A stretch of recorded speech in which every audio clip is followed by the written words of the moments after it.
क्या गए? What is the parliament of? I have never seen any decision being discussed in the house. नहीं, देखिए, अगर माननीय ये व्यवस्था की बात है और अगर किसी के साथ कोई अन्याय हुआ है और उस व्यक्ति ने अपनी बात को उठाया है, माननीय कोर्ट ने उसके ऊपर टिप्पणी दी है, मैं उस टिप्पणी की बात कर रहा हूं माननीय। नहीं, मैं ये बता रहा हूं जी, माननीय अध्यक्ष जी, जो ये अमित कुमार का लड़का था जो कोर्ट में गया है, माननीय न्यायालय ने याचिकाकर्ता के सारे आरोपों की जांच के लिए एक 3 सदस्यीय कमेटी भी बनाई है। वो इसी में लिखा हुआ है जी, इसी में लिखा हुआ है, इसी मैं कह रहा हूं एक कमेटी 16 साल हो गए माननीय अध्यक्ष जी। वो कह रहा है कि 16 साल लगे हो गए कि मैं कोई डिसीजन नहीं दे सकता, परंतु एक कमेटी बना दी। कमेटी ने अपनी रिपोर्ट में इंप्रेशन के इस आरोप पर SCS ने उन्हें कहा कि लिखित परीक्षा की अटेंडेंस सीट अब उपलब्ध नहीं है, क्योंकि उन्होंने जब कहा 16 साल हो गए, उनकी जिन्होंने साइन किए थे वो भी नहीं है उसके अंदर अटेंडेंस सीट, वो भी नहीं है। ये भी इतना लंबा समय नहीं रख सकते माननीय अध्यक्ष जी, और इसलिए इसकी जांच के लिए उन दोनों की हैंड राइटिंग का सैंपल लेकर उत्तर पुस्तिका में दर्ज लिखाई का फोरेंसिक मिलान किसी स्पेशलाइज्ड एजेंसी द्वारा किया जाना चाहिए। ये उसके अंदर कहा, ये इसके अंदर कहा है माननीय जो फैसला है। देखिए उनकी बात में एक मेंबर ने कोई बात कही, हुड्डा साहब ने जवाब दिया इस पर, ठीक है, सीएम उसके ऊपर अपनी बात रख रहे हैं, उनकी बात खत्म हो लेने दीजिए। ये अन्याय की बात है माननीय, वो अपनी स्टेटमेंट दे सकते हैं, चीफ मिनिस्टर अपनी स्टेटमेंट दे सकते हैं। देखिए आपने अपनी बात रखी है माननीय अध्यक्ष जी, एक विषय आया हुड्डा साहब, आपने उसके ऊपर अपनी बात रखी, आपने उसको क्लियर किया और चीफ मिनिस्टर अपनी बात रख सकते हैं, वो स्टेटमेंट दे रहे हैं। माननीय अध्यक्ष जी, ये कंक्लूड कीजिए सीएम साहब। इस पर अपने निर्णय में नहीं, इसके माध्यम से मैंने पढ़ा है सारा माननीय अध्यक्ष जी, मैंने पढ़ा, ये पढ़ करके सुना रहे, मैंने सारा पढ़ा, मैं उसी के अंदर कंक्लूजन निकाला है माननीय अध्यक्ष जी। इस पर अपने निर्णय में लिखा कि कोर्ट इन्वेस्टिगेटिंग एजेंसी का काम नहीं कर सकती।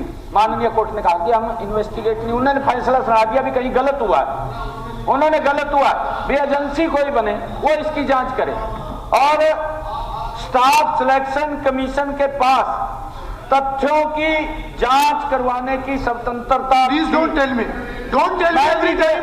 मी every time doctor Kadian, no chief minister statement दे रहे हैं, चीफ मिनिस्टर स्टेटमेंट दे रहे हैं, उनको अधिकार है वो स्टेटमेंट दे रहे हैं। मैं आपको बहुत मौका देता हूं बोलने का, अगर सीएम स्टेटमेंट दे रहे हैं तो वो दे सकते हैं, उनको अधिकार है। विषय आया है, हुड्डा साहब बोल रहे हैं, वो स्टेटमेंट दे रहे हैं, ठीक है, इन्हीं के बारे में बता रहा हूं जी मैं।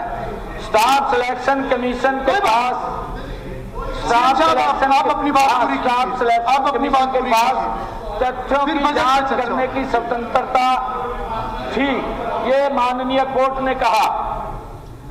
मैं आज ये अगर विषय उठ रहा है, हमारे माननीय सदस्य ने उठाया और हमारे विपक्ष के भी इसके बारे में कह रहे हैं, मैं एक बात अवश्य यहाँ पर आज कहना चाहूंगा कि हम एजी से इसकी राय लेंगे, एजी से राय लेंगे।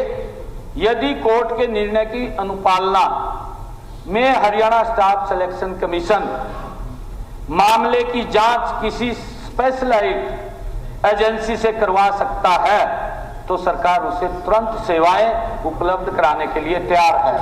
हम उसको इंदुराज नरवाल ठीक है, नहीं उन्होंने अपनी स्टेटमेंट दे दी, इस पे चर्चा नहीं होगी। इंदुराज नरवाल नहीं, इस पे कोई चर्चा नहीं होगी। नहीं, आपने अपनी बात रख ली, चीफ मिनिस्टर ने अपनी बात रख ली, चर्चा नहीं होगी इसके ऊपर। फिर आप रिटर्न में कोई नोटिस दीजिए अगर कोई चर्चा करानी है तो। नहीं ऐसे आई will not allow. Induraj Narwal आप अपना शुरू कीजिए।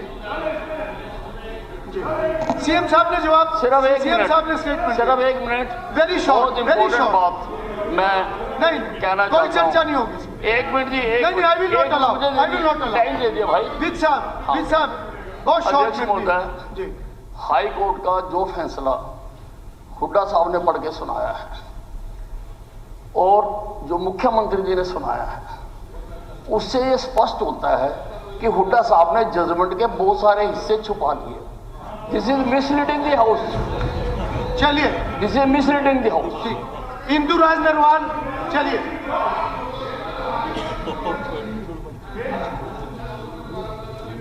नहीं, उनकी तो उसके ऊपर और नेट पे पता चल जाएगी उम्र उनकी। ये छुपाने वाला विषय है ही नहीं। तो ये कई दिनों से मेरी उम्र की बात उठा रहे हैं, तो सर मैंने कैलकुलेट करा लिया, मेरी उम्र 45 साल की है। अभी तो युवा मोर्चा में है आप। इंदुराज नरवाल। अध्यक्ष महोदय, उम्र जो है वो डेट ऑफ बर्थ से नहीं नापी जाती।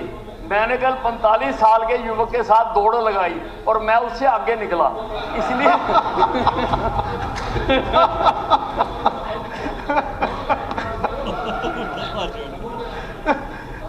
इसकी ये उम्र वाली इन्वेस्टिगेशन करवाओ सीएम साहब। चलो प्लीज अब बैठिए। कुलदीप जी बैठिए। नहीं, बत्रा जी अभी नहीं। इंदुराज आपका समय शुरू हो गया। आपका समय शुरू हो गया। नहीं प्लीज नहीं, अभी नहीं। आप नहीं अभी नो पॉइंट ऑफ।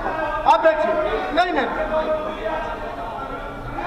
बत्रा जी क्या पॉइंट ऑफ ऑर्डर है बताइए। बताइए क्या point of order. Page number 27। हाँ। Page number 27। हाँ। Page number 27।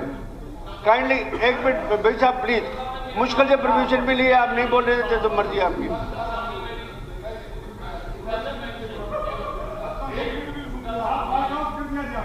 मेरी बात करी है और मुझे झूठा बताया। हुड्डा साहब मेरी बात सुन लो। मेरी बात सुन लो। अब मुझे बोलने का अधिकार तो है। आप दोनों पुराने मित्र हो। उम्र का बैठ के फैसला कर, इकट्ठे बैठ के फैसला कर। मुझे बोलने का अधिकार तो है आप प्लीज अपनी बात रखिए। मेरा अधिकार तो मत छीनो। हुड्डा साहब, मैं और आप दोनों बराबर हैं। मैं अपनी सरकार में नंबर 2, आप विपक्ष में नंबर 2, हम दोनों बराबर हैं। क्योंकि आपका 1 नंबर का तो फैसला हो ही नहीं रहा और वो आना भी नहीं। चलिए विज साहब प्लीज बैठिए। बोला मेरा नाम दिया है, मेरा अधिकार है जी। अध्यक्ष महोदय कुलदीप अध्यक्ष महोदय विज साहब बोल रहे हैं, बात कर रहे हैं। एक आदमी बोला कि कड़ा प्रसाद बनाया, बोला सानू की, बोला ਤੁਹਾਡੇ वास्ते बना तो ਤੁਹਾਨੂੰ की भाई बता कौन मारा कौन ਤੁਹਾਨੂੰ। चलिए बत्रा जी दूसरे नंबर प्लीज अपनी बात रखिए। पंजाबी की एक कहावत है, वो मैं सुनाना चाहता हूं कि गठड़ी अपनी संभाल तनु चोर नाल की, तू अपनी नबेड़ तनु होर नाल की। चलिए साहब बराबर हो गया टाई बराबर। Still stand on my words. मैं विज साहब को सच्चा मानता हूं और हाउस में उन्होंने कहा मैं 45 साल का हूं। अगर ये इनकी सच है बात तो भाई मैं छोड़ देता हूं, इस्तीफा ही दे देता हूं। ये खड़ा होकर कहते भाई ये सच है, कहते तो या झूठ बोली थी आपने, या झूठ बोली थी। सर मैंने अर्ज की है, इन्होंने सुनी नहीं ध्यान से। मैंने कहा उम्र जो है वो डेट ऑफ बर्थ से नहीं नापी जाती। उम्र जो है वो हिम्मत से नापी जाती है। और मैंने 45 साल के युवक के साथ दौड़ लगाई, मैं उसे 1 नंबर पे आया, इसलिए मैं 45 साल की मेरी उम्र है। चलिए बस हो गया, बस। अब बत्रा जी अगर आपका कोई पॉइंट हो तो जल्दी। हाँ, पॉइंट बोलता हूं, कोई चर्चा नहीं हो। नहीं, अब मुझे बजट पे चर्चा करवानी है। अरोड़ा जी नहीं अब हो गया, उम्र का हो गया विषय, वो आपस में देख लेंगे। नहीं अभी इसमें कोई चर्चा नहीं। रुक जाए एक मिनट, सॉरी नहीं मैं अलाउ नहीं करूंगा। बत्रा जी प्लीज, बत्रा जी आपका कोई विषय तो बताइए। हाँ जी sir. Speaker sir, it is rule 45 में पेज नंबर 27 पे सारा कुछ बड़ा क्रिस्टल क्लियर है जी। और ऑनरेबल मुख्यमंत्री भी लॉ ग्रेजुएट हैं और कानून को अच्छी तरह समझते हैं। it shall not ordinarily ask about matters pending before any statutory tribunal or statutory authority performing any judicial or quasi-judicial function of any commission of inquiry or court of inquiry appointed to inquire into or investigate any matter, but may refer the matter to the concerned procedure or subject or stage of the inquiry. If it is not likely to prejudice the consideration of the matter of the tribunal or commission or the court of inquiry. अब court के अंदर matter pending है, how the house in such A deliberate manner prejudice की आपको जज ने कह दिया, रोक ने कह दिया। बत्रा जी मेरे से बात कीजिए। आपसे बात कर रहा हूँ जी। बत्रा जी देखिए, ठीक है, एक जी अध्यक्ष महोदय, ये जो केस है ये पेंडिंग नहीं है, इसका फैसला आ गया, हुड्डा साहब ने भी अभी बताया। ठीक है, और फैसला आने के बाद उसका मेंशन किया जा सकता है। ठीक है, एक फैसले, एक विषय उठाया। नहीं, बत्रा जी अब आप बैठिए। बत्रा जी आपका विषय ध्यान में आ गया। बत्रा जी मैंने अलाउ किया है। बत्रा जी मैंने अलाउ किया है। मेंबर ने विषय उठाया, हुड्डा साहब ने उसके ऊपर, जो कोर्ट का ऑर्डर था, हुड्डा जी ने उसके ऊपर बात रखी, चीफ मिनिस्टर ने अपनी स्टेटमेंट दी और मैंने अलाउ किया है जी। मैं सिर्फ इतनी बात कहना चाहता हूं, क्योंकि उसके ऊपर स्टेटमेंट दे दी माननीय अध्यक्ष जी, क्योंकि कोर्ट ने ये फैसला दिया और जो पीड़ित था वो आहत हुआ और हमारे माननीय सदस्य महोदय ने उस बात को उठाया। मैंने तो सिर्फ उसके बारे में बताया कि ये प्रक्रिया ठीक नहीं थी, इस प्रकार से शोषण होता था युवाओं के साथ, ये नहीं देखते थे किसको लगाना, जिसको देख के उसको लगाई दिया। माननीय अध्यक्ष जी ये इंदुराज नरवाल आप खड़े हुए, नहीं तो अगला स्पीकर मैं अनाउंस करूंगा, आपका समय चला जाएगा। अगर आप बोलना चाहते हैं तो आप खड़े हो। माननीय अध्यक्ष जी मैं बता रहा हूँ, गरीब का बच्चा नहीं लगता था, गरीब का तो बहुत ज्यादा दिक्कत थी। ठीक है सीएम साहब, गरीब वाला तो सोचता नहीं था, परिवार के लग जाते, यह व्यवस्था का सवाल है। इंदुराज नरवाल लेजिस्लेचर का, अगर कोई ये केस दिखा दे, किसी कोर्ट के डिसीजन, किसी हाउस में डिस्कशन हुआ इस किस्म से, तो मैं नहीं ठीक है हुड्डा साहब, अब इसके ऊपर अब कोई चर्चा नहीं होगी इसके ऊपर। इंदुराज हुड्डा साहब प्लीज, अब हुड्डा साहब आप बैठिए प्लीज, हुड्डा साहब प्लीज बैठिए। नहीं ओम प्रकाश जी होगी, अब बार बार नहीं होगी, बार बार। अभी ये क्या है, कभी इधर से खड़े हो जाते हैं। नहीं अरोड़ा जी बैठिए, हो गया, ये रोज का रिवाज बना दिया ना। मैं ऑब्जर्व कर रहा हूँ, ये रोज का रिवाज बना दिया। ये स्ट्रेटेजी हो सकती है आप लोगों की पार्टियों की, पर ये मेरे लिए नहीं है। मेरे को हाउस चलाना है। नो मिस्टर आफ्ताब अहमद, आप बैठिए, मैं दोनों तरफ को कह रहा हूँ। नहीं आफ्ताब जी आप बैठिए। नहीं मैं अलाउ नहीं करूंगा इस तरीके से, अब बजट पे चर्चा होगी। इंदुराज आप बोलिए। अध्यक्ष जी बहुत बहुत धन्यवाद। आपने नहीं दादा नहीं, नो आपका खड़ा होना तो बिल्कुल ठीक नहीं। अब जाओ, बैठो और कुछ भी रिकॉर्ड नहीं होगा। चलिए इंदुराज, आपका समय पूरा होने लगा। बहुत बहुत धन्यवाद अध्यक्ष जी, आपने बजट पर बोलने का मेरे को मौका दिया।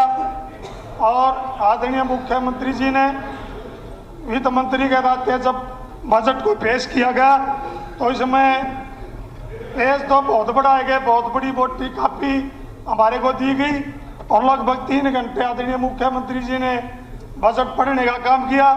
लेकिन पूरा बजट हमने पढ़ा भी और सुना भी। पूरा बजट जब देखा तो पूरा बजट खोखला निकला।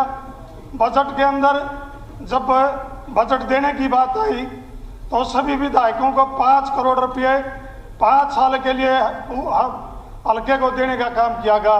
इससे एक मंशा जाहिर होती है कि मुख्यमंत्री जी विकास चाहते हैं नहीं, विकास नहीं चाहते मुख्यमंत्री जी। विकास का एक झूठा नारा दिया गया। 5 करोड़ रुपए। एक मिनट सीएम साहब, एक मिनट। तो मुख्यमंत्री जी ने 5 करोड़ रुपए 5 साल के लिए अनाउंस किए, तो इसका मतलब ये मंशा है सरकार की कि ये हरियाणा प्रदेश में विकास चाहते ही नहीं। अगर मैं हमारी 10 साल की सरकार जब आदरणीय हुड्डा साहब मुख्यमंत्री थे तो 5 करोड़ रुपए तो हर गांव में, छोटे से छोटे गांव में 5 करोड़ रुपए विकास के दिए जाते थे। इसका अगर मैं उदाहरण बताऊं, मेरे हल्के का गांव औलाना गांव है, ऑन रिकॉर्ड है, अधिकारी भी यहाँ बैठे हैं।